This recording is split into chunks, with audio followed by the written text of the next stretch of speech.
युधिष्ठिरः शान्तनवं पुनरेवाभ्यभाषत।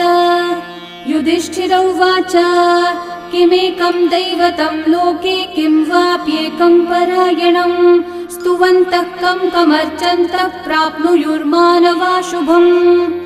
को धर्मः सर्वधर्माणां भवतः परमो मतः किं जपन्मुच्यते जन्तुर्जन्म संसारबन्धनात्।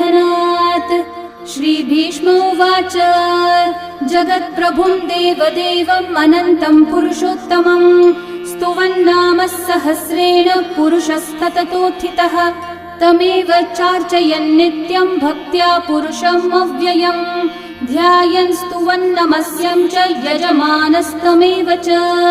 अनादिनिधनं विष्णुं सर्वलोकमहेश्वरम् लोकाध्यक्षं स्तुवन्नित्यं सर्वदुःखातिगो भवेत्। ब्रह्मण्यं सर्वधर्म